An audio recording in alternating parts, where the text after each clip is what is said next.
Hai, teknologi cloning adalah suatu cara reproduksi yang menggunakan teknik tingkat tinggi di bidang rekayasa genetika untuk menciptakan makhluk hidup tanpa melalui proses perkawinan. Teknik reproduksi ini menjadi terkenal sejak tahun 1996 karena keberhasilan Dr. Ian Wilmut, seorang ilmuwan Skotlandia yang sukses melakukan cloning pada domba yang kemudian dikenal dengan nama Dolly. Sekarang, teknik dan tingkat keberhasilan cloning telah begitu pesat. Salah satu negara yang sukses menguasai teknologi ini sekaligus menjadikannya sebagai lahan bisnis modern adalah Korea Selatan. Di video kali ini, kita akan banyak membahas tentang cloning, makanya tonton sampai habis, oke?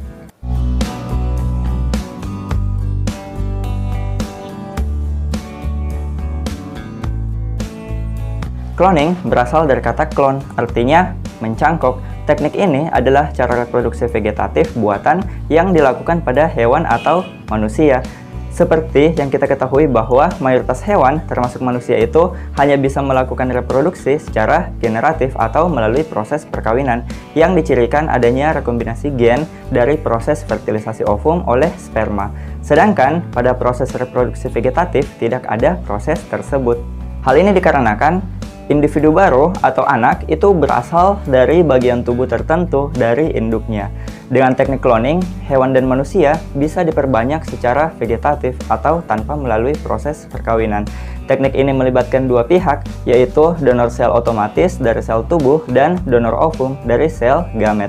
Meskipun pada proses ini, kehadiran induk betina adalah hal yang mutlak dan tidak mungkin dihindari, tetapi pada proses tersebut tidak ada fertilisasi atau rekombinasi perpaduan gen dari induk jantan dan induk betina. Ini mengakibatkan anak yang dihasilkan itu memiliki sifat yang boleh dikatakan sama persis dengan induknya. Untuk lebih jelas, berikut ini adalah uraian proses cloning pada domba Dolly beberapa tahun yang lalu. Langkah cloning dimulai dengan pengambilan sel somatis atau sel tubuh dari seekor domba, dan dari domba betina lain diambil sebuah ovum atau sel telur yang kemudian dihilangkan inti selnya. Proses berikutnya adalah fusi atau penyatuan dua sel tersebut dengan memberikan kejutan listrik yang mengakibatkan terbukanya membran sel telur sehingga kedua sel bisa menyatu. Dari langkah ini telah diperoleh sebuah sel telur yang berisi inti sel somatis. Sebagai langkah terakhir, zigot tersebut akan ditanamkan pada rahim induk domba betina sehingga sang domba tersebut hamil.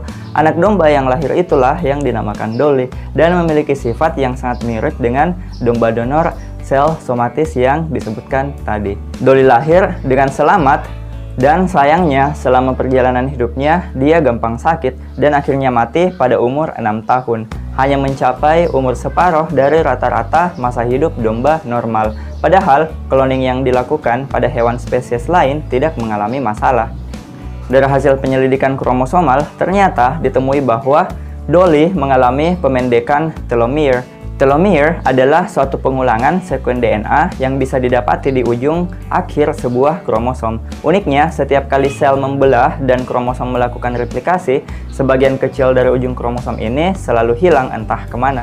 Masalah pemendekan telomere ini diketahui menyebabkan munculnya sinyal agar sel berhenti membelah diri.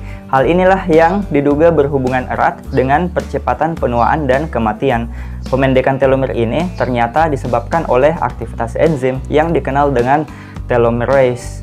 Sejalan dengan perkembangan teknik cloning, para ilmuwan itu telah mampu membuka harapan besar untuk menghidupkan kembali satwa-satwa yang telah punah. Seorang profesor biologi asal Jepang, Teruhiko Wakayama, itu berhasil membuat cloning dari seekor tikus, dan keberhasilan ini memicu kemungkinan terobosan yang lebih spektakuler lagi, yaitu membangkitkan kembali makhluk hidup yang telah punah, misalnya burung dodo atau serigala Tasmania. Dan para ilmuwan di San Diego itu telah mengambil beberapa jaringan dari spesimen banteng Jawa yang telah mati selama beberapa tahun, kemudian mengisolasi DNA banteng tersebut dan memasukkan inti sel sintetis ke sel telur sapi biasa. Hasilnya, 2 ekor banteng Jawa itu berhasil dilahirkan dari rahim sapi biasa.